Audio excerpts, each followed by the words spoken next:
जब से एनएमसी ने अपना सिलेबस अपडेट किया है उस टाइम से बहुत सारे स्पेक्यूलेशंस हो रहे थे कि नीट 2024 का पेपर अब बहुत ज़्यादा डिफ़िकल्ट बनने वाला है क्योंकि सिलेबस रिड्यूस हो गया है। और अगर रिड्यूस सिलेबस में अगर क्वेश्चन को इजी रखा गया तो कट ऑफ बहुत ज़्यादा हाई हो सकता है।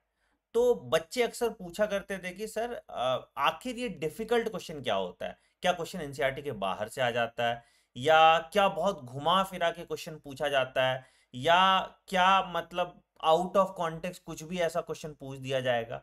तो बेटा देखो, मैं वही आपको बोल रहा हूँ कि कैसा भी क्वेश्चन एनटीए बना ले उसको वो क्वेश्चन एनसीईआरटी से ही बनाना पड़ेगा। अब मैं एक चैप्टर पढ़ाया था मैंने एनसीईआरटी रिव्यू सीरीज में। जिन बच्चों को नहीं पता है बेटा, मैंने डिटेल एनसीईआरटी रिव्यू नई एनसीईआरटी की स्टार्ट की है इस चैनल पे। तो अगर आप इस चैनल पे नए हैं तो वीडियो को पॉज करके इस चैनल को सब्सक्राइब कर दीजिए। और दो चैप्टर मैंने, एक फ्रॉग और एक लिविंग वर्ल्ड, ऑलरेडी पढ़ा दिया है।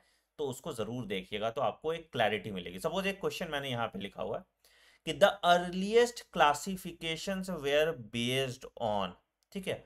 और मैंने ऑप्शन आपको दे दिया एक्सटर्नल एंड इंटरनल स्ट्रक्चर, दूसरा ऑप्शन दे दिया डेवलपमेंटल प्रोसेसेस, तीसरा ऑप्शन दे दिया इकोलॉजिकल इंफॉर्मेशन, और चौथा ऑप्शन दे दिया यूजेस ऑफ वेरियस ऑर्गेनिज्म, मतलब उस ऑर्गेनिजम्स का क्या यूज है।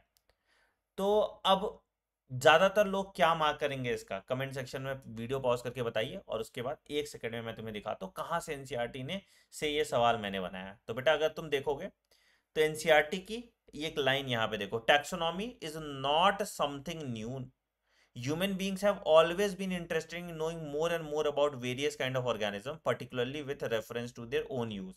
In early days human beings needed to find sources for their basic needs of food, clothing and shelter.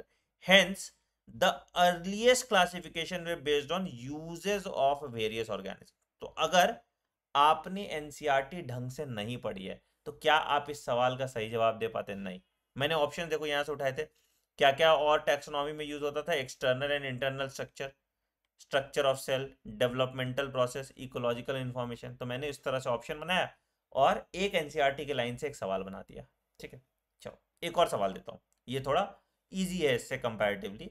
तो देखो क्वेश्चन आ गया, मैंने यहाँ पे क्वेश्चन दे दिया कि which of the following family is included in the order Polemoniales. ठीक है, अब दो एनसीईआरटी के लाइन से ये सवाल बना है। ठीक है, तो मैंने पहला क्या दिया, एनार्के से, पोएसे, कॉन्वुलेसे और सोलानेसे। फिर मैंने बोला कि सिर्फ ए आता है, A is correct, A and B is correct, और B C and D is correct and all are correct.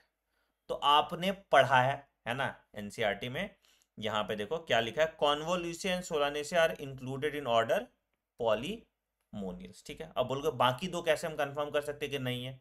तो यहाँ पे एक एनसीईआरटी का टेबल है, यहाँ पे क्या लिख दिया है, पोएसे एंड एराकिडिनेसी। किसमें, पोएसे के लिए तुम्हारा पोएल्स है और एराकिडिनेसे के लिए तुम्हारा सेपिनडेल्स है। तो अब हमने क्या किया, दो टॉपिक एनसीईआरटी का मिला के एक और सवाल बना दिया। ऑनेस्टली बताना आप में से कितने लोगों ने ये दोनों क्वेश्चन का आंसर सही किया था। तो इसीलिए एनसीईआरटी रिव्यू की बहुत ज्यादा जरूरत हो जाती है कि हम एक एक लाइन एनसीईआरटी का इतने अच्छे तरीके से पढ़ें कि एनसीईआरटी से कहीं भी सवाल पूछा जाए, चाहे वो कॉन्सेप्चुअल सवाल हो, चाहे वो स्टेटमेंट बेस्ड सवाल हो, चाहे वो असर्शन रीजन सवाल हो, हम उसको 100% एक्यूरेसी के साथ सही कर पाए। इसीलिए खास करके बायोलॉजी में एनसीईआरटी रिव्यू बहुत जरूरी होता है। अच्छा, एक गुड न्यूज बता देता हूं बेटा, लिविंग वर्ल्ड पे भी आपने बहुत अच्छा रिस्पांस दिया, तो कल एक और चैप्टर आपका एनसीईआरटी रिव्यू का पब्लिश कर दिया जाएगा। कल भी एक छोटा चैप्टर मैं पब्लिश करूंगा, उसके बाद थर्सडे ऑनवर्ड्स मैं वापस जब दिल्ली चला जाऊंगा तो बड़ा चैप्टर आपके लिए लाने लगूंगा।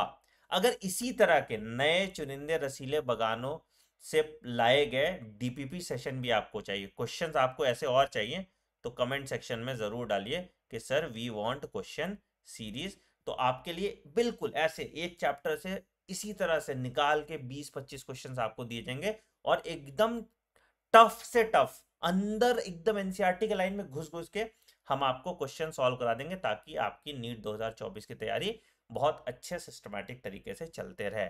बेटा ये मेरा दावा है आपसे, अगर आपने पूरी एनसीईआरटी रिव्यू सीरीज अच्छे से कंप्लीट कर ली और उसके बाद प्रीवियस ईयर क्वेश्चन एग्जाम्पलर, और जो मैं क्वेश्चंस अभी करा रहा हूँ क्वेश्चंस कर लिए, तो आपके बायोलॉजी में 340 प्लस मार्क्स गारंटीड हैं। जो लोग ज्ञान देते हैं कि वन शॉट से सिलेक्शन नहीं होता, बेटा वन शॉट से सिलेक्शन करके मैं दिखाऊंगा आपको। आप जाइए, अगर आपने लिविंग वर्ल्ड का लेक्चर नहीं दिया, मैं लिंक डिस्क्रिप्शन में दे देता हूँ, देखिए लिविंग वर्ल्ड का लेक्चर, और आप फिर बताइएगा क्या ये सफिशियंट है या नहीं है। खुद डिसाइड करके बताना, मुझे बोलना भी नहीं है कुछ। और जिन्होंने देखा हुआ है ये लिविंग वर्ल्ड का लेक्चर, कमेंट सेक्शन में ज़रूर मेंशन करना कि कैसा लगा ये लिविंग वर्ल्ड का lecture. On that note I am ending video. अगर आप इस चैनल पर नए हैं तो फटाफट इसको सब्सक्राइब कीजिए, वीडियो को खूब सारा प्यार दीजिएगा।